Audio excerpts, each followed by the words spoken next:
Halo semuanya, pernah gak sih kamu pengen banget cerita soal pengalaman seru, liburan yang gak terlupakan, atau mungkin kejadian lucu dari masa lalu? Tapi pas mau nulis, bingung mulainya gimana?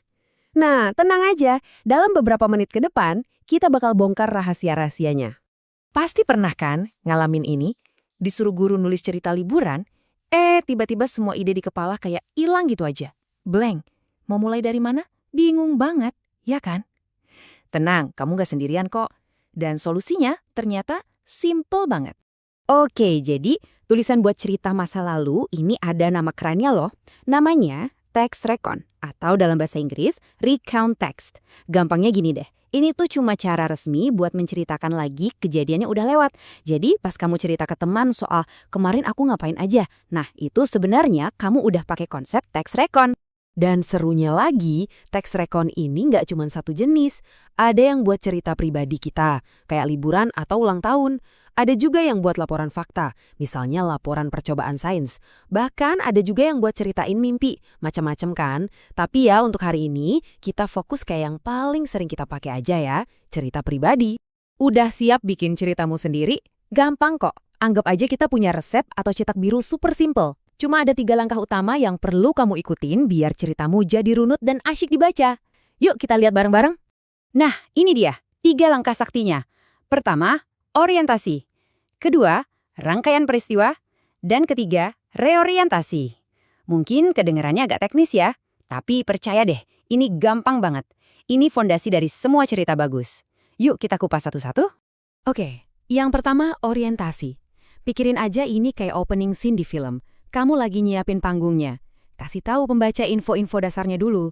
Siapa aja sih yang ada di cerita? Kejadiannya di mana? Kapan? Nah, dengan gitu pembaca bisa langsung kebayang situasinya. Lanjut ke langkah kedua, rangkaian peristiwa. Nah, ini nih. Ini adalah inti dari ceritanya. Bagian aksinya. Di sini kamu ceritain semua yang terjadi. Tapi harus urut ya. Dari awal, terus apa yang terjadi selanjutnya, sampai akhir. Biar yang baca nggak pusing. Ini adalah dagingnya cerita kamu. Dan yang terakhir, langkah ketiga, reorientasi. Ini bagian penutupnya. Udah selesai cerita nih. Sekarang saatnya kamu kasih bumbu personal.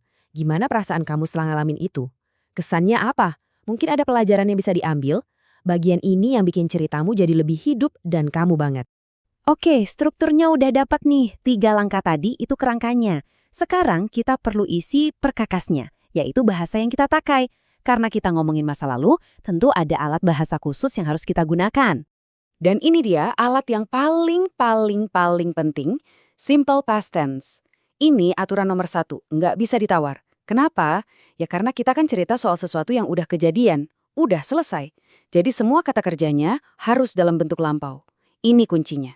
Tenang, polanya nggak ribet kok. Sebenarnya cuma ada 2 pola utama yang perlu kamu ingat. Yang pertama, pakai subjek plus verb 2, contohnya I ran. Yang kedua, pakai subjek plus be bentuk lampau, yaitu was atau were, contohnya it was hard. Cuma 2 ini aja. Kalau udah bisa ini, wah kamu udah siap banget.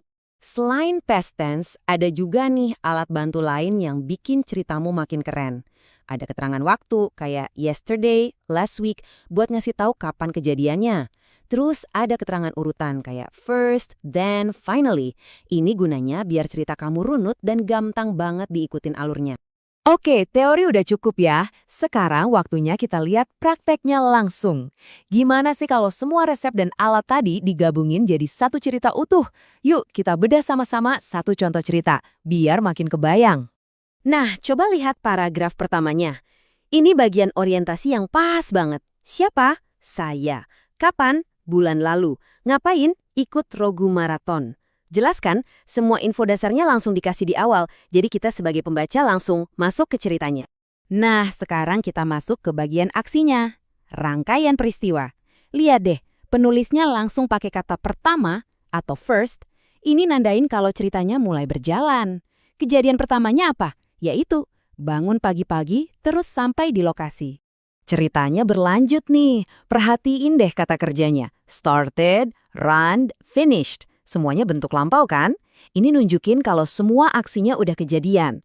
Terus dia pakai kata finally atau akhirnya buat nandain akhir dari rangkaian aksinya. Jadi alurnya enak banget, ngalir gitu aja. Dan ini dia penutupnya, bagian reorientasi. Di sini ceritanya nggak cuma berhenti, tapi penulisnya juga ngasih tahu perasaannya. Dia bilang, dia jadi tertarik buat ikut lagi, dan bilang kalau ini pengalaman yang luar biasa. Nah, ini dia yang namanya kesimpungan personal. Jadi ceritanya terasa lengkap. Tuh kan? Jadi kelihatan banget polanya. Setiap cerita yang bagus itu ternyata punya struktur yang simple. Ada pembukaannya di orientasi, ada intinya di rangkaian peristiwa, dan ada penutup personalnya di reorientasi. Cuma 3 langkah itu aja. Gampang kan? Kamu juga pasti bisa. Nah, sekarang giliran kamu. Setelah tahu kerangkanya sesimpel ini, coba dipikirin. Cerita apa ya dari masa lalumu yang pengen kamu tulis?